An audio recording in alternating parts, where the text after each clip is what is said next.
안녕하세요. 저는 저의 일을 열심히 하며 사는 30대 초반의 여성입니다. 얼마 전 대학교 친구에게 새해 복 많이 받으라는 전화가 왔어요. 저와 친구는 이런저런 사는 이야기를 하다가 같은 학교 선배였던 황시환 선배 이야기가 나왔어요. 친구는 황시환 선배가 결혼한 지 2주 만에 이혼했다며 1년 전에는 같은 과 후배인 아이니와 파혼하더니 또 결혼에 실패했다고 했어요. 그러면서 그 오빠는 외모도 잘생기고 말도 재밌게 잘하는데 도대체 왜 그렇게 결혼을 못하는지 모르겠다고 하며 저에게 너는 혹시 그 이유를 아느냐고 물어보더라고요. 저는 그 이유를 확실히 알고 있었어요. 어떻게 아냐고요?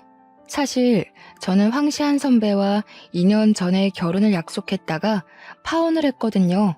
제가 왜 파혼을 하게 되었는지 그 이야기를 듣게 되면 여러분들도 저와 아이니 그리고 최근에 이혼한 분의 선택을 충분히 이해하실 수 있으리라 장담합니다.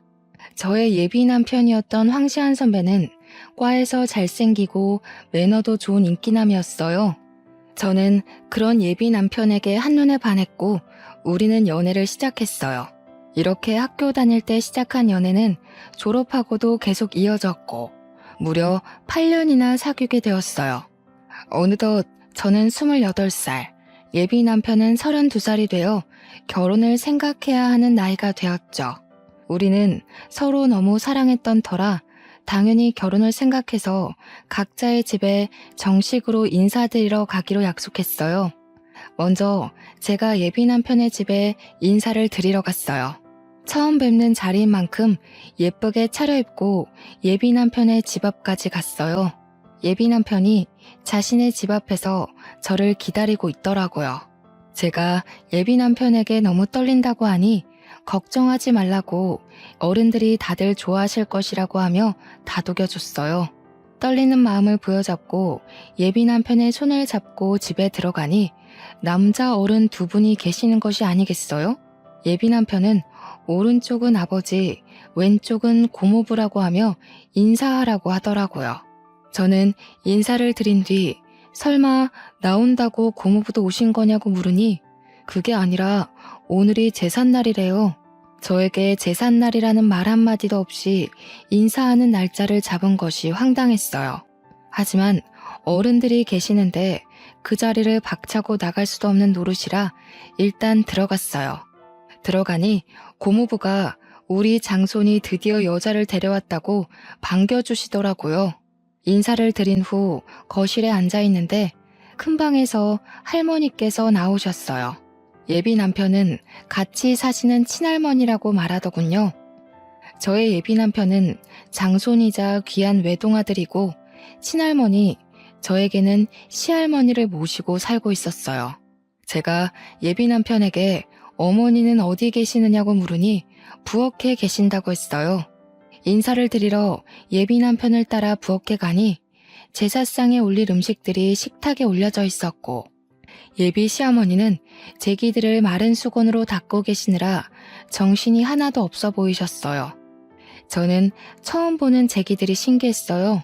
사실 저희 부모님은 제가 태어나기 전부터 교회에 다니셔서 제기들을 TV나 책으로만 봤지 실제로 본 것은 처음이었거든요.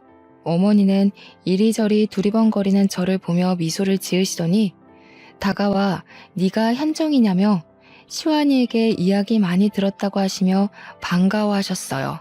그러시며 미안한데 오늘은 제사라서 바쁘니 일단 조금 도와달라고 하시며 앞치마를 저에게 주셨어요. 처음 뵙는다고 정장까지 입고 왔는데 보자마자 앞치마를 주시니 너무 황당했어요. 하지만 앞으로 시어머니가 되실 수도 있는 분이니 저는 그냥 아무 소리 않고 앞치마를 받았어요. 그렇게 저는 예비시댁에 처음으로 간 지 30분 만에 앞치마를 맸어요. 그리고 불편한 정장을 입고 부엌 바닥에 앉아 전을 부쳤죠. 예비 남편도 제 옆에 앉아 같이 전을 부치려고 했어요. 그런데 그 모습을 본 할머니가 부엌으로 바로 오시더라고요. 시완아, 남자는 부엌에 들어가는 것 아니다. 어서 나와. 불성사납게 이게 뭐 하는 짓이냐? 할머니, 그래도 현정이 처음 왔는데 힘들잖아. 좀 내가 도와야지. 안 그래요? 예끼? 그러면 못 써. 우리 집에 대를 이을 하나뿐인 귀한 장남이 이런 일하면 못 쓴다. 어서 거실로 가서 앉아있어. 할머니는 예비 남편의 손을 끌고 거실에 앉혔어요. 예비 남편은 거실에 앉아 고모부와 술을 마시며 희희낙낙하고 놀더라고요. 저는 이런 상황이 황당했지만 그래도 원래 제가 음식하는 것을 좋아하기도 했고 TV에서만 보던 제사를 처음 겪어보니 신기하기도 해서 그냥 오늘만 봉사한다는 생각으로 음식을 장만했어요. 저녁 7시 정도가 되자 제사를 이제 해야겠다며 고모부와 시아버지가 거실에 병풍을 펼치시고 예비 남편은 큰 상을 가져왔어요. 어머니는 부엌에서 제기 위에 대추와 사과를 조심스럽게 올리셨어요.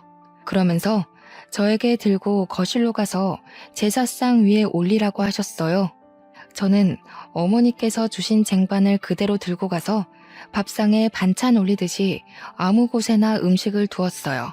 너는 홍동백서도 모르니?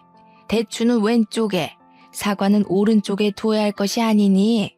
할머니는 제게 음식을 잘못 올렸다고 다그치셨어요. 그런데 제사상 자체를 처음 보는 제가 이런 걸 알 리가 있나요?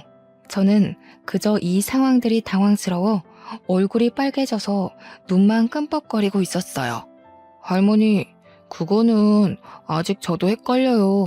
현정이가 그런 거 어떻게 알겠어요? 너무 뭐라 그러지 말아요. 이 녀석, 벌써 이러면 아주 우리가 시집살이라도 시키면 난리칠 녀석일세. 할머니가 한 소리 하실 수도 있지. 그거로 그러니? 할머니가 현정이를 잡아먹기라도 하신다니? 시아버지가 농담식으로 말씀하셨지만 사실 기분이 그다지 좋지는 않더라고요. 할머니의 진두지휘 하에 제사상 위에 음식들이 다 차려지고 제사가 시작되었어요. 제가 예비 남편의 옆에 서기 위해 앞쪽으로 가자 어머니는 제 팔을 잡고 부엌으로 가셨어요. 어머니는 여자들은 절할 때 부엌에 빠져 있다가 음식이 빠질 때 재빨리 음식을 나르고 저녁상을 펴야 한다고 하더라고요. 사실 저는 절을 굳이 안 해도 상관은 없었지만 그래도 음식은 어머니와 제가 다 했는데 정작 우리는 제사에 참여도 하지 못하고 부엌에 있으라고 하니 뭔가 제주는 곰이 부리고 돈은 주인이 받아가는 그런 묘한 기분이더라고요. 그래도 저는 제사를 한 번도 지내본 적이 없기에 원래 제사는 남자들만 하나보다 생각했어요. 시아버지와 고모부, 예비 남편이 진지한 표정으로 절을 하고 향 위에서 술잔을 돌리는데 저는 그저 신기했어요. 그렇게 제사가 마쳐지고 어머니는 간단히 제사상을 정리한 후 큰 상 하나, 작은 상 하나를 차리셨어요. 그러고는 큰 상에는 수저를 4개와 반찬을 푸짐하게 두시고 작은 상에는 수저 2개와 약간의 반찬을 두셨어요. 고모부, 시아버지, 예비 남편, 그리고 시할머니는 큰 상에 자리를 잡으셨어요. 저도 예비 남편 옆에 앉으려고 하니 어머니께서 제게 잠깐만 부엌으로 와보라고 하시더라고요. 네가 잘 모르나 본데 제사 마치면 너와 나는 저 작은 상에서 먹는 거란다. 큰 상은 남자와 집안 어른들만 드시고 작은 상은 며느리들이 먹는 거야. 알겠지? 네 밥 퍼서 같이 먹자꾸나. 어머니는 당연하다는 듯이 작은 상으로 가셨어요. 저는 이 상황이 이해가 되지 않더라고요. 우리 집은 남자와 여자는 평등해야 한다고 항상 교육하셨어요. 그래서 아빠와 엄마 그리고 제가 설거지도 항상 돌아가면서 했고요. 그런데 예비시댁은 남자는 부엌에 얼씬해서도 안 되고 심지어 밥도 따로 먹어야 한다니 이해를 하려야 할 수가 없었어요. 그렇게 이해가 되지 않는 식사를 마치니 할머니와 고모부와 시아버지가 큰 방으로 들어가시더라고요. 예비 남편도 저에게 잠깐만 기다리라는 표정을 짓더니 같이 큰 방으로 들어가고 거실에는 저와 어머니 둘만 있었어요. 어머니는 부엌에서 쟁반을 들고 와 모두가 드신 식기를 정리하시기 시작했어요. 어머니께서 거실에서 일하고 계시는데 가만히 있기도 뭐하고 해서 어머니를 도와 상을 치우고 정리했어요. 부엌에 가니 제기들이 쌓여 있었고 싱크대에는 설거지거리들이 한가득 쌓여 있더라고요. 어머니는 처음엔 저에게 제기 정리 좀 해달라고 하셨어요. 제기를 처음 본 제가 제기를 어떻게 정리해야 하는지 알 턱이 있나요? 모른다고 하니 어머니가 제기를 정리하시기 시작하셨고 저는 설거지를 했어요. 그렇게 1시간 정도 지나 부엌 정리가 끝났어요. 제가 설거지를 다 하고 고무장갑을 벗자마자 큰 방에서 예비 남편이 나오더라고요. 다 했어? 설거지할 거 많았을 텐데 고생했네. 벌써 밤 10시인데 이제 집에 가야지. 근데 어쩌지? 아까 나 고모부랑 술 먹어서 운전은 못 해줄 것 같은데 혼자 갈 수 있겠어? 예비 남편은 제가 설거지를 할 동안 방에서 고모부와 아까 못다 마신 술을 더 마셨더라고요. 술에 취해 해롱해롱한 예비 남편과는 오늘 그 어떤 이야기도 할 수 없겠다 싶어 어른들께 인사를 드리고 혼자 버스를 타고 집에 왔어요. 집에 도착하니 밤 11시였어요. 예비 시댁에 인사드리러 간다고 오전부터 나가서는 완전 파김치가 되어 밤늦게 온 저를 본 엄마는 깜짝 놀라서 무슨 일 있었냐고 물으셨어요. 저는 엄마에게 오늘이 제삿날이라서 시어머니와 제사 준비도 하고 제사도 지내고 뒷정리까지 하고 왔다고 말씀드렸어요. 또한 예비 남편이 장손에다 외아들이고 시할머니와 함께 살고 있다는 사실도 이야기했죠.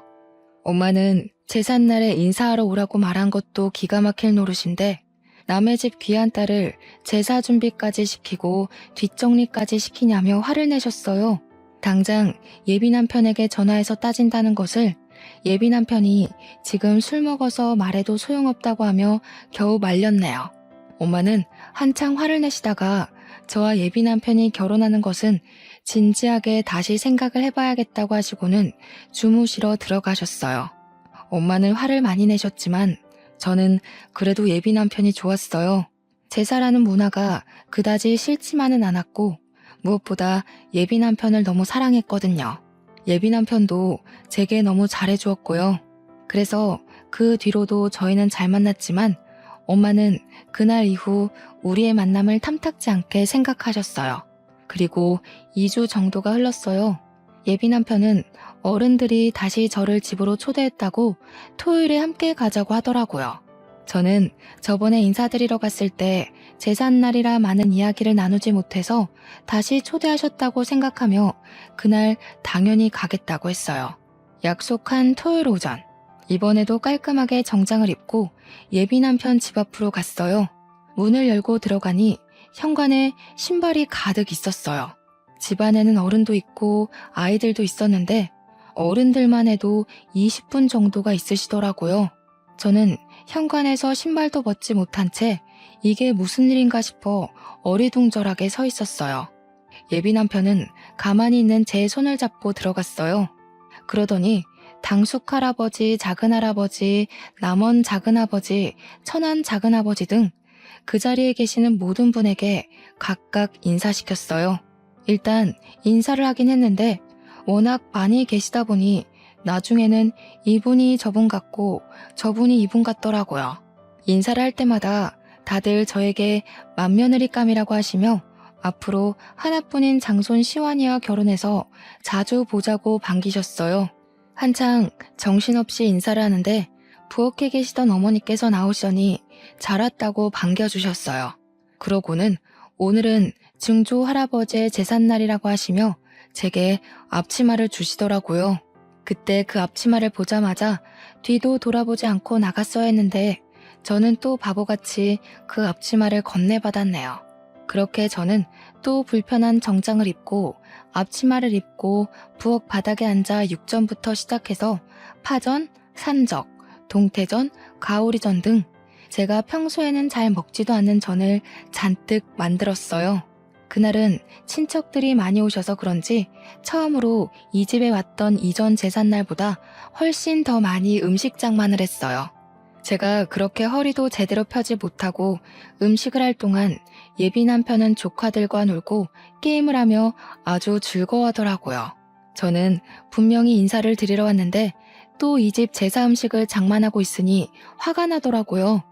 그런다고 이렇게나 어른들이 많이 계시는데 그냥 뛰쳐나갈 수도 없고 해서 답답한 마음에 한숨만 푹푹 내쉬고 있었어요. 그런 모습을 예비 남편이 보았는지 부엌으로 와서는 많이 힘드냐며 어깨를 주물러 주었어요. 제가 그럼 힘들지 안 힘들겠냐고 말하려는 순간 시할머니가 저와 예비 남편에게 오셨어요. 시완아, 장손이 부엌에 오면 못 써. 그리고 지금 조상님들 음식장만 하는데 어깨를 주무르고 이게 뭐 하는 짓이냐? 당장 거실로 가. 할머니, 우리 현정이 인사드린다고 예쁘게 옷 입고 왔는데 얼마나 힘들겠어. 현정이 예쁘게 좀 봐주라. 얘기. 아무리 그래도 어른들 계시는데 장손이 그러면 못 써. 시완이 너는 어서 나와서 당숙한테나 가봐라. 할머니는 장손인 예비 남편이 잠시라도 부엌에 오려고 하면 장손은 부엌에 있으면 큰일 난다며 얼른 내보내셨어요. 예비 남편은 당숙 할아버지에게로 가서 술을 받아 먹고 있더라고요. 그렇게 예비 남편은 거실에서 술을 먹고 노는 동안 저는 혼자 엄청난 양의 전을 만들었어요. 제사 준비를 다 마치고 제사상이 차려졌어요. 저번처럼 저와 어머니는 부엌에서 제사가 마쳐지기만을 기다린 뒤 제사가 끝나자마자 저녁상을 차렸어요. 저와 어머니, 여자아이들은 작은 상에서 밥을 먹고 예비 남편은 큰 상에서 친척들과 남자아이들과 함께 밥을 먹었죠. 밥을 다 먹고 상을 치우려는데 할머니가 저와 예비 남편을 부르시더라고요. 너희는 결혼을 언제 할 생각이니? 우려 할머니가 허락해 주시면 당장이라도 하지. 그래? 얘야, 우리는 혼수나 예단 아무것도 필요 없다. 너희 집이 괜찮다면 결혼식 관련 비용도 우리가 다 내마. 사실 저희 집안 형편이 그다지 좋지가 않았어요. 그래서 혹시나 예비시댁에서 과한 예단이나 혼수를 가져오려고 할까봐 내심 걱정을 많이 했거든요. 그런데 이 집의 최고 어른이신 할머니께서 제가 말씀드리기도 전에 다 필요 없다고 하시니 내심 기분이 좋더라고요. 단, 한 가지 조건이 있어. 반드시 이 집에 들어와서 살아야 한다. 저는 평일에는 회사에 있으니 저녁에만 집에 있을 것이고 주말에는 예비 남편과 데이트를 하러 나가면 되니 이 집에 들어와 어른들과 함께 산다는 것에 대해 큰 부담은 없었어요. 무엇보다 이 불편함을 다 이겨낼 정도로 예비 남편을 너무 사랑했어요. 게다가 제가 결혼을 앞두고 걱정을 많이 했던 예단과 혼수, 결혼식 비용 문제를 한 번에 다 해결할 수 있기에 할머니의 말씀에 알겠다고 바로 대답했어요. 그래, 며느리라면 당연히 그래야지. 너네 집은 제사 언제 지내니? 부모님이 교회 다니셔서 제사를 지내지 않아요. 사실 저는 제사 지내는 모습을 실제로는 처음 봐요. 제사를 한 번도 지내본 적이 없다고? 자고로 조상님께 예를 갖춰야 만사가 형통하는 법이다. 이런 조상님들도 모르는 근본 없는 것들. 에이, 할머니, 요새는 다들 제사 이렇게까지 안 지내. 제사 다 합쳐서 간소하거나 아예 안 하는 집도 많아. 명색이 황씨 가문의 장손이라는 사람이 그게 할 소리냐? 이것이 제사 안 지내는 근본 없는 년을 만나더니 애가 이상해졌네. 제사를 지내지 않는다는 이유로 친척도 아닌 할머니에게 근본 없는 년이라는 소리를 듣는데 너무 화가 나고 억울해서 눈물이 다 나오더라고요. 눈물이 터지려던 찰나 시어머니가 과일과 한과 따뜻한 차를 한 상 차려오셨어요. 어머니, 이제 다과 드세요. 그리고 현정이는 나 좀 도와주렴. 어머니께서 다과상을 들고 와서 할머니의 말씀을 끊으셔서 다행이었지. 만약에 그러지 않았다면 저는 그 자리에서 아마 펑펑 울었을 거예요. 어머니의 부르심에 부엌에 가니 저번보다 훨씬 더 많은 설거지거리가 쌓여 있었어요. 저는 할머니 앞에서 잔소리를 듣느니 여기서 설거지하는 게 훨씬 마음이 편하겠다 싶어 싱크대 앞으로 갔네요. 그렇게 저는 설거지를 어머니는 제기 정리 및 부엌 정리를 2시간 정도 하니 드디어 부엌이 깨끗해졌어요. 거실로 나가보니 시간은 어느덧 자정이었고 친척들과 예비 남편은 술에 취해 제정신이 아니었어요.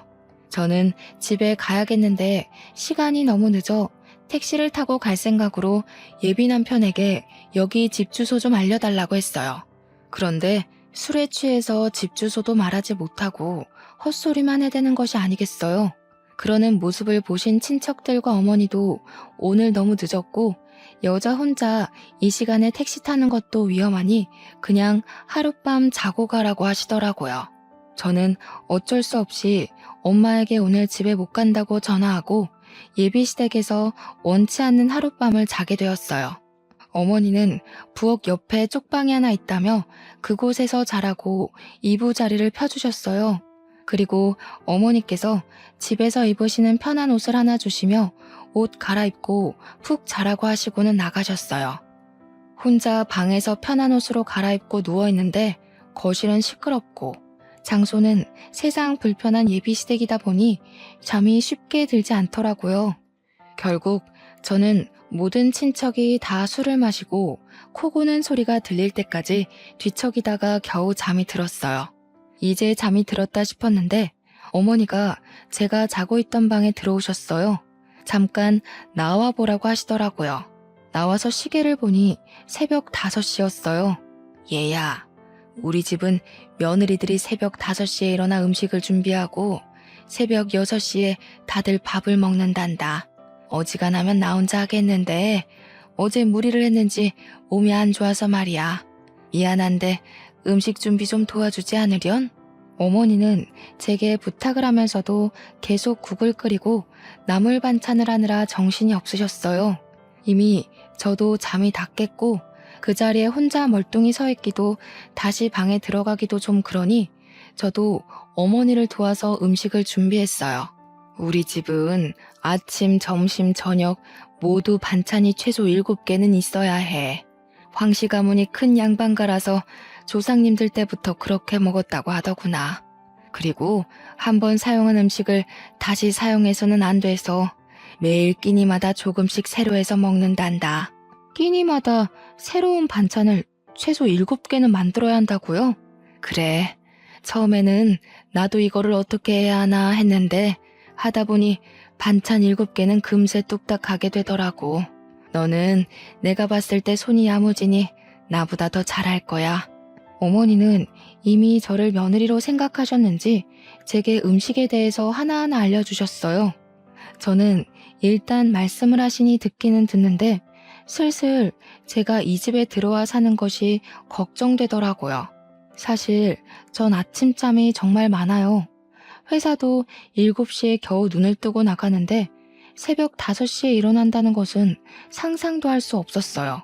게다가 이 집안의 아들들, 장소는 다 잠을 자고 이 집안의 핏줄이 전혀 섞이지 않은 어머니와 저만 황씨 집안 사람들을 위해 요리를 한다는 것이 썩 내키지는 않더라고요.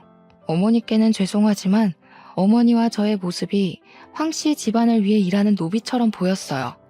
제가 이런 생각을 하는 동안에도 어머니는 쉴 새 없이 부엌 여기저기를 다니셨고 반찬이 7개나 있고 국이 있는 멋진 한상을 뚝딱 차리셨어요. 어머니가 식사하시라고 말씀하시자 그제야 누워있던 친척들이 일어났어요. 다들 머리는 부스스하고 눈도 제대로 뜨지 못하고 밥을 먹더라고요. 저는 자리를 잡고 밥을 먹으려는데 어머니는 여전히 부엌에서 일하고 계시더라고요. 어머니, 식사 안 하세요? 밥 퍼드릴까요? 나는 원래 아침을 안 먹어. 아침에는 입맛이 없기도 하고 할머니께서 식사 끝나면 꼭 숭늉과 과일을 찾으셔서 준비해야 해. 나는 숭늉을 끓일 테니 너는 가서 밥 먹으렴. 어머니는 그 많은 음식을 다 준비하셨지만 제대로 드시지도 못하고 할머니의 후식을 준비하고 계셨어요. 그러는 어머니를 챙기는 사람은 이 집안에 아무도 없었어요. 예비 남편도 아버지도 그저 자신의 밤새 줄인 배를 채우는 데만 급급했죠. 그 모습을 보는데 이건 정말 아니다 싶었어요. 결혼 전에 예단과 혼수를 준비 안 해도 된다고 해서 한시름 났는데 결혼 후에는 예단과 혼수 문제보다 더 크고 말도 안 되는 문제들이 가득 쌓여 있었죠. 아침 식사와 정리를 마치고 예비 남편에게 얼른 집에 가자고 했어요. 집에 갈 준비를 하고 있는데 할머니가 저에게 앉아보라고 하시더라고요. 그러면서 황씨 가문은 옛날에 이렇고 저렇고 하시며 집안 조상님에 관해서 얘기하셨어요. 솔직히 귀에 하나도 들어오지는 않았지만 그냥 앉아서 네네 하면서 형식적인 대답만 이어갔어요. 그래서 말이다. 우리 집은 이렇게 엄청난 집안이라 명절을 가장 중요하게 생각한단다. 그래서 우리 집 며느리들은 명절 때 조상님들을 모시고 친척들을 챙겨야 덕을 쌓을 수 있어서 친정에 못 간다. 알았지? 그 말씀은 설날 추석 연휴 내내 시댁에 있어야 한다는 말씀인가요? 그래. 요새 젊은 것들은 시댁에는 설날에 추석에는 친정에 가던가 아니면 명절날 아침에 바로 친정으로 넘어간다던데. 우리 집은 그런 거 절대 용납 안 된단다. 그러면 저는 혼자여서 저희 부모님은 명절 때 두 분이서만 보내야 할 텐데요. 그 대신 명절 때 말고 명절 전주나 다음 주에 네 시어머니랑 번갈아서 친정에 한번 다녀와. 원래 옛날에는 처음에 결혼하면 3년간 시댁에 살면서 친정에 가보지도 못했다. 그래도 요새는 많이 좋아진 거야. 결혼한 지 1년도 안 된 새댁이 친정에도 가고 말이야.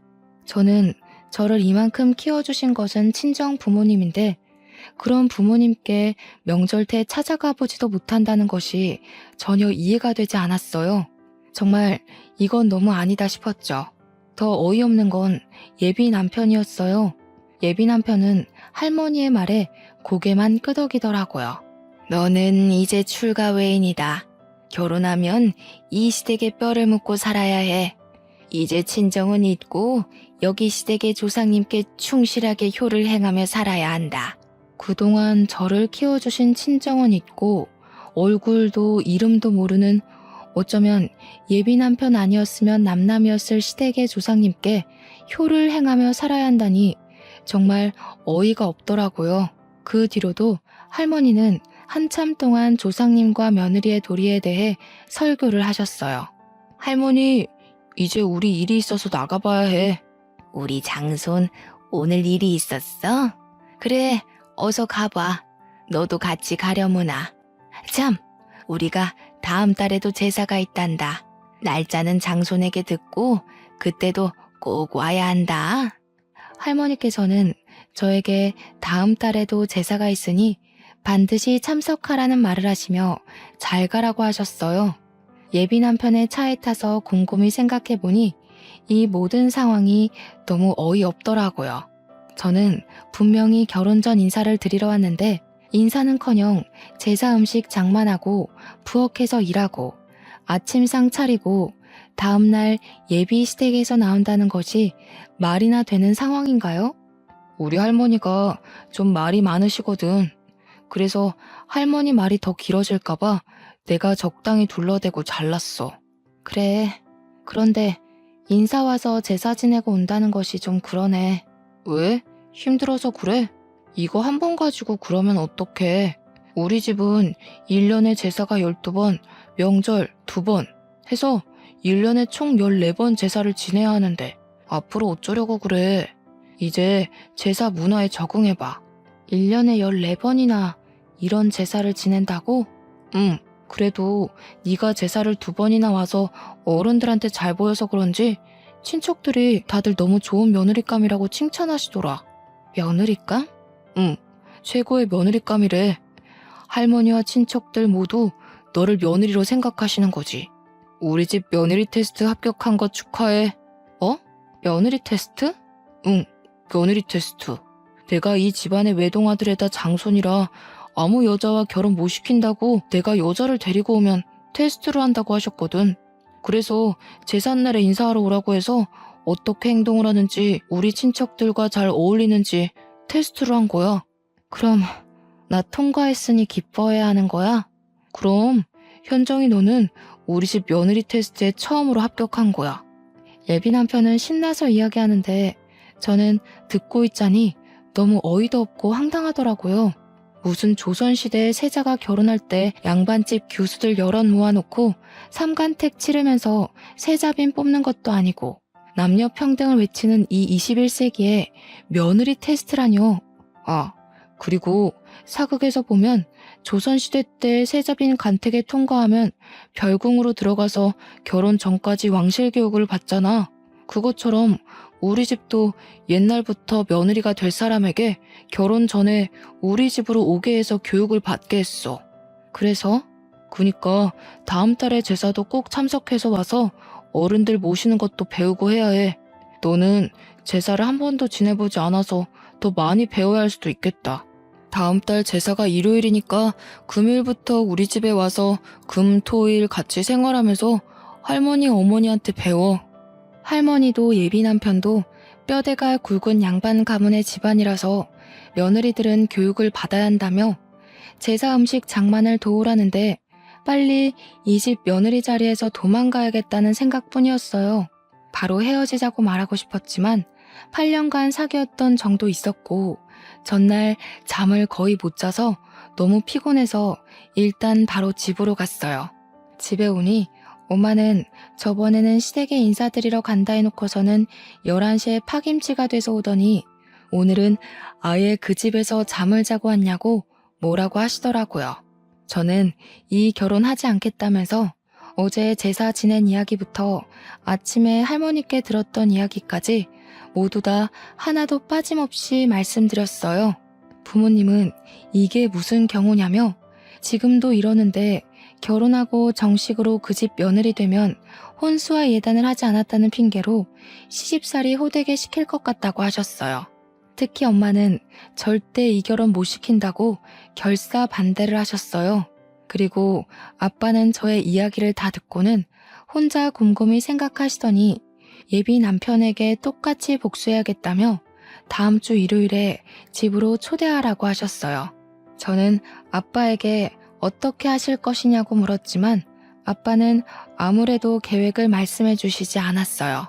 다음 주 일요일, 아직 예비 남편이 올 시간이 한참 남았는데 아빠와 엄마는 옷을 차려입고 계시더라고요.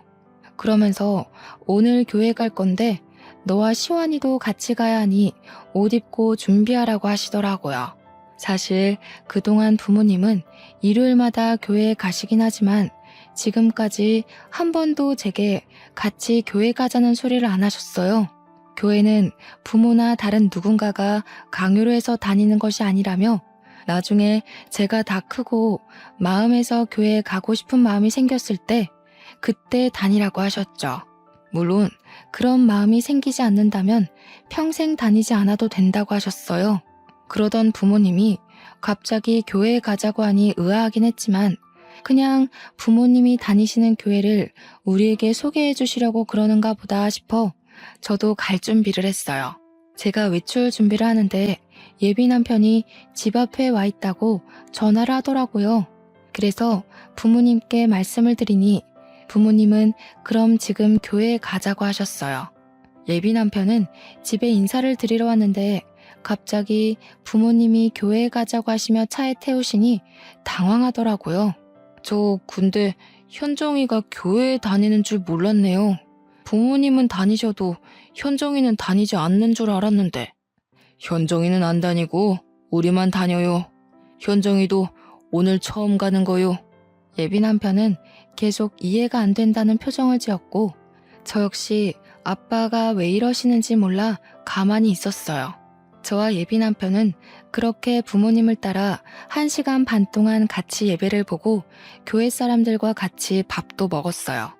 그렇게 교회에서 3시간 정도 보낸 후 다시 집에 왔는데 예비 남편의 표정이 그다지 좋지 않더라고요. 그 모습을 본 부모님은 예비 남편에게 잠깐 거실에 앉아 표정이 왜 이리 좋지 않냐고 물어보셨어요. 사실 저희 집안은 대대로 불교 집안이고 교회를 그다지 좋아하지 않습니다. 그런데 일방적으로 교회를 데리고 가시니 기분이 좋지는 않습니다. 인사를 드리러 왔는데 교회를 데리고 가니 기분이 좋지 않았나? 그래, 그럴 수 있지. 그럼 자네 집에 갔던 우리 딸 기분은 어땠을 것 같은가? 무슨 말씀입니까? 우리 딸은 교회는 다니지 않았어도 기독교인 부모 만나서 제사를 한 번도 지내본 적이 없는 아이일세. 그런데 인사드리러 간 그런 딸에게 제사 준비를 2번이나 시켰다고 해서 일부러 이런 자리를 만들었네. 제 생각에는 현정이가 앞으로 저와 결혼하면 제사상을 차리고 해야 하는데 미리 우리 집의 가풍에 대해 경험해보는 것이 좋지 않을까 해서 그렇게 한 것입니다. 그래? 그럼 자네도 앞으로 현정이와 결혼할 사이니 매주 일요일 우리와 함께 교회에 가자. 솔직히 1년에 14번 제사보다 매주 교회가 훨씬 낫지 않나? 매주 같이 교회를 가자고요? 저희 제사는 고작 한 달에 한 번이지만 교회는 매주인데 어떻게 이게 더 괜찮습니까? 가서 앉아만 있으면 되는데 제사상 차리고 설거지하는 것보단 훨씬 낫지. 안 그런가? 아마 저희 할머니가 교회에 간다고 하면 난리치실 것입니다. 교회를 떠나 매주 일요일에 현정이가 친정에 간다고 해도 아마 화를 내실 거예요. 우리가 언제 현정이도 같이 간다고 했나? 현정이는 자네 집 어르신들 식사 준비해야 한다고 하니 못 가고 자네만 나와서 우리랑 같이 교회에 가자고. 괜찮지? 못한다고 하면 우리도 결혼 못 시키네. 예비 남편은 그 이야기를 듣고 집에서 생각을 해봐야겠다면서 표정이 좋지 않은 채로 집에 가봐야 할 것 같다며 나가더라고요. 예비 남편이 간 후 저는 부모님께 어떻게 이런 생각을 하셨냐고 여쭤봤어요. 일단 그 집에서 너한테 이야기도 하지 않고 제삿날 인사하러 오게 한 것부터 나는 이해가 가지 않았다. 그래도 좋게 생각해서 친척들이 다들 한자리에 모였으니 너를 소개하려고 그랬나 보다고 좋게 생각하려 했어. 네, 정말 제삿날에 많은 친척이 오셔서 다들 인사드리고 하긴 했네요. 그런데 결혼도 아직 하지 않았는데 예비 며느리라며 잔뜩 음식 장만을 시키고 설거지까지 하고 왔다길래 화가 나더구나. 지금부터 이러면 진짜 며느리가 되면 아주 난리가 나겠구나 싶었지. 맞아요. 정말 그 집 며느리인 시어머니는 정말 생기가 하나도 없어 보이셨어요.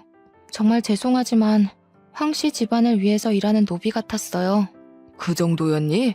아무튼 너도 마음이 떠난 것으로 보이고 해서 둘이 헤어진다고는 했는데 그래도 남의 집 귀한 딸 고생시키는데 그냥 헤어지기엔 뭔가 내가 아쉬웠어. 그래서 내가 복수를 계획했지.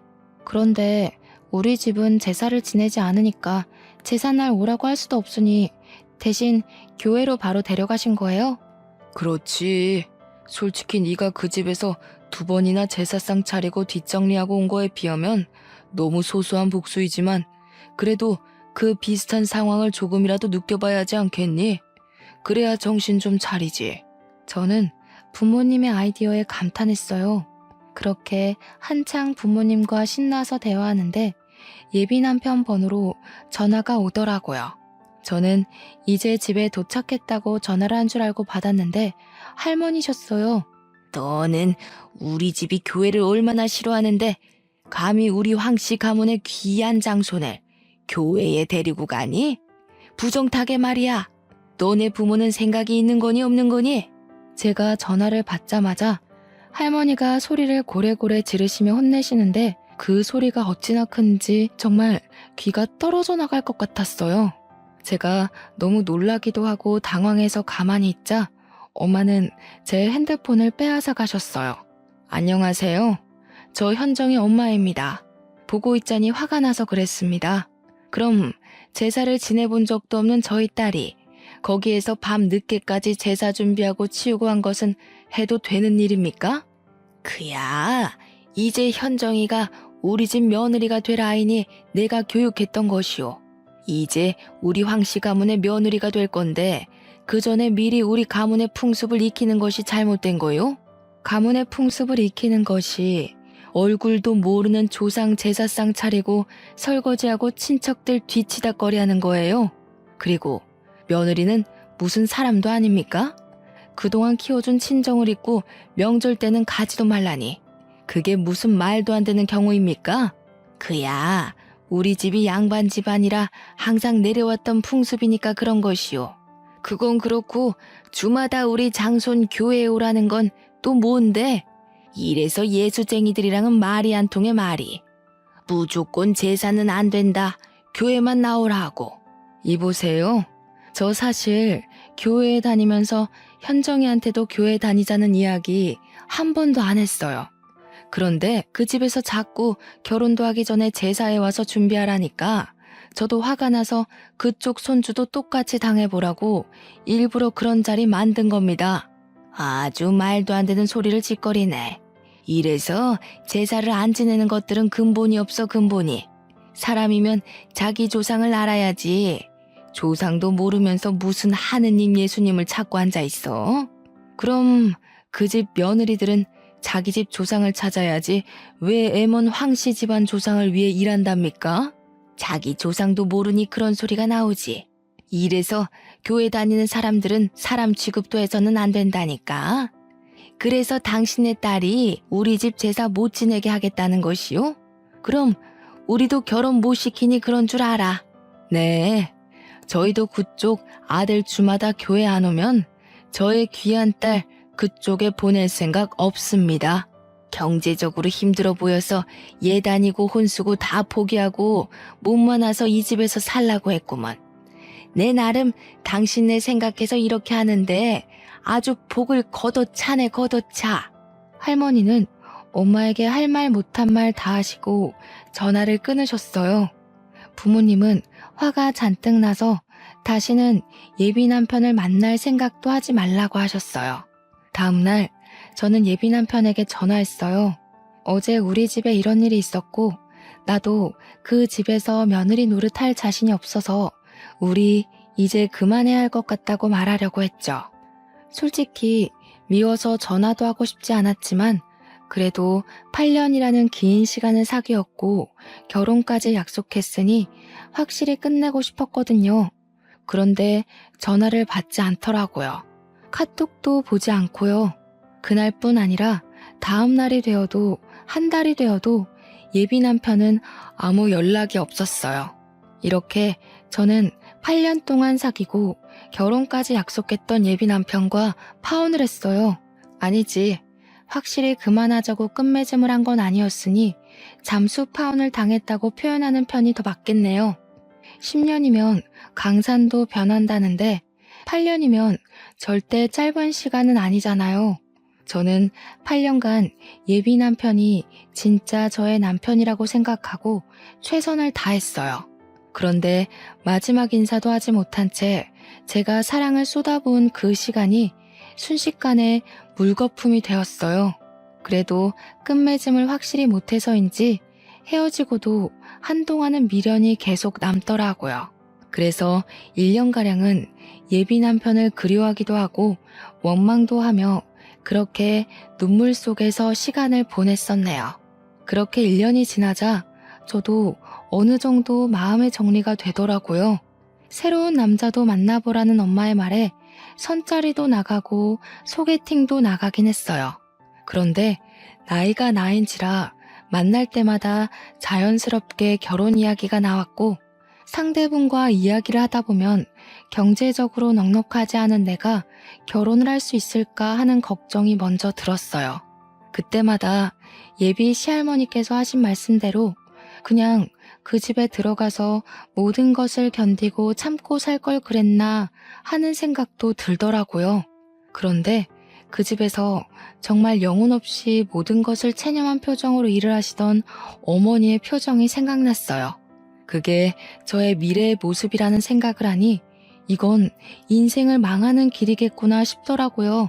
제가 본 그 집의 며느리는 자신의 조상 받드는 데 쓰는 일종의 도구이자 노예 같았어요. 그리고 할머니는 제사로 조상님께 덕을 쌓아야지 만사가 형통한다고 하셨지만 제사 열심히 지내는 그 집의 작은 아버지들, 고모부는 다 이혼해서 혼자 살고 계시더라고요. 과연 이러한 모습이 잘 풀리는 집안의 모습일까 하는 생각이 들더라고요. 제가 만약에 결혼해서 그 집 며느리로 있었다면 기가 막힌 황씨 가문의 가풍이 싫어서 저 또한 이혼했을 수도 있겠네요. 어쩌면 조상님 제사상 공들여 지낸 예비 남편 집보다 제사상 한번 차려본 적 없는 우리 집이 조상님의 도움을 더 많이 받지 않았나 하는 생각이 들어요. 파혼하고 2년이나 지난 지금은 완전히 마음 정리를 하고 저의 일을 하며 재밌게 살고 있어요. 당분간은 누구 만나지 않고 일만 할 생각이에요. 그래서 일단 저 자신의 가치를 높여서 나중에 제가 정말 좋아하는 남자를 만났을 때 당당하고 멋지게 결혼을 하고 싶네요. 지금까지 기나긴 저의 파혼 사연 들어주셔서 감사합니다. 우리 다들 멋진 상대를 만날 수 있도록 자신의 가치를 높이기 위해 열심히 살아봐요. 아, 그리고 마지막으로 할 말이 있는데 시댁에 인사하러 갔더니 제사시키는 집안이 또 있다면 그 집에 들어가서 인사할 것도 없이 바로 나오세요. 제가 겪은 고생들 겪을 확률 99.99%예요. 꼭 도망가세요. 공대 졸업한 황시한 선배가 결혼하자고 해도 무조건 도망가세요. 그 집에 노예처럼 살고 싶으시다면 상관없지만 그게 아니라면 반드시 도망가세요.